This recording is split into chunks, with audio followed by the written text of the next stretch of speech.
আলহামদুলিল্লাহ ভাই ভালোই, বাজার কম। 120, 140, 160। আমদানি কেমন? আমদানি হয়েছে দেখে তো দাম কমে গেছে। আমদানি না হয়তো দাম বাড়তো। তা আজকে আবার গাড়ি নাই, কালকে আমদানি হবে না, কালকে দাম বাড়তে পারে, সম্ভাবনা বেশি। কিন্তু আজকে আমদানি হয়েছে এই জন্য দাম কম। 120 টাকা, 140 টাকা, 160 টাকা। গতকালকে ছিল 180, 200, 160। আজকে অনেক কমছে, 40 টাকার থেকে 30 টাকা কমছে কেজি থেকে। পরিস্থিতি আসলে আগের চেয়ে একটু দাম বেশি। লকডাউনের মধ্যে এবং শাটডাউনের মধ্যে মানে বাসা থেকে বের হয়নি, যা ছিল ওইটা দিয়ে চলছে। তো এখন এসে দেখতেছি এর আগে যা ছিল তার চেয়ে আসলে বেশি। যে কোনো একটা সুযোগ নেওয়ার চেষ্টা করে আমাদের এবং তার ভুক্তভোগী আমরা কোনো জায়গা হইলো ভাই, আবার তো ঠিকঠাক শেষ করে লাইতেছে। মানে এই ভোক্তা হিসেবে আমাদের এটার প্রভাবটা পড়ে। প্রত্যেকটা জিনিসের দাম আগের চেয়ে বেশি, এর প্রভাবটা ভোক্তা হিসেবে আমাদের উপরেই পড়তেছে।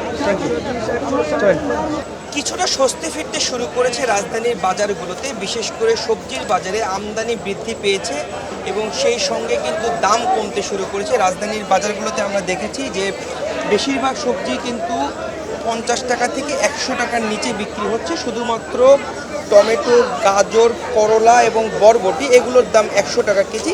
এছাড়া বাকি সব সবজি কিন্তু 100 টাকার নিচে 60, 70, 50 টাকার মধ্যেই পাওয়া যাচ্ছে। যারা বিক্রেতা রয়েছেন তারা বলছেন যে গেল কয়েকদিনের যে অস্থিরতা ছিল, সেই অস্থিরতার সময়ে বিভিন্ন জেলা থেকে যে ট্রাকগুলো আসে পণ্যের, সেগুলো কম আসার ফলে দাম বৃদ্ধি পেয়েছিল। গতকালকে ভালো আমদানি হয়েছে, যার ফলেই দামগুলো কমতে শুরু করেছে। আমরা মরিচের বাজারেও দেখেছি, মরিচ কিন্তু আজকে বিক্রি হচ্ছে 120 টাকা থেকে 160 টাকা কেজিতে। তারাও বলছেন যে আমদানি যখন বৃদ্ধি পাবে তখন কিন্তু পণ্যের দাম বাজার নিয়মেই কমতে থাকবে, সেইভাবেই কিন্তু কমতে শুরু করেছে। ব্রয়লার মুরগির দামও আমরা দেখেছি, সেখানেও কিন্তু ব্রয়লার মুরগির দামও কিছুটা কমতির দিকে। গত 2-3 দিন আগেও যে ব্রয়লার মুরগি 200 টাকা কেজিতে বিক্রি হচ্ছিল, সেটি বিক্রি হচ্ছে 170 থেকে 180 টাকা কেজিতে।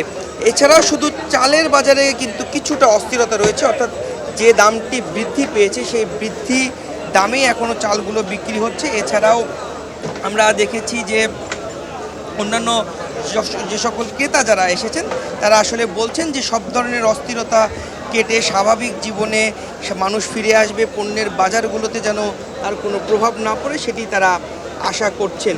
এছাড়া পেঁয়াজের দাম কিছুটা বৃদ্ধি পেয়েছে, আলুর দামও কিছুটা বাড়তির দিকে, অর্থাৎ আগে যে দামগুলো বেড়েছিল সেই বাড়তি দামেই কিন্তু বিক্রি হচ্ছে এবং পেঁয়াজ বিক্রি হচ্ছে 110 থেকে 120 টাকা, 30 টাকা মান ভেদে, বাজার ভেদে, এবং আলু বিক্রি হচ্ছে 50 থেকে 60 টাকা কেজি ধরে। সব মিলিয়ে বলা চলে যে সাধারণ ভোক্তারা বলছেন সকল অস্থিরতা দ্রুতই কাটিয়ে উঠুক এবং মানুষজন বাজারে এসে যেন স্বস্তিতে বাজার করে ফিরতে পারে, এটি তারা আশা করছে। তো এই ছিল আমার কাছে বাজার থেকে সর্বশেষ।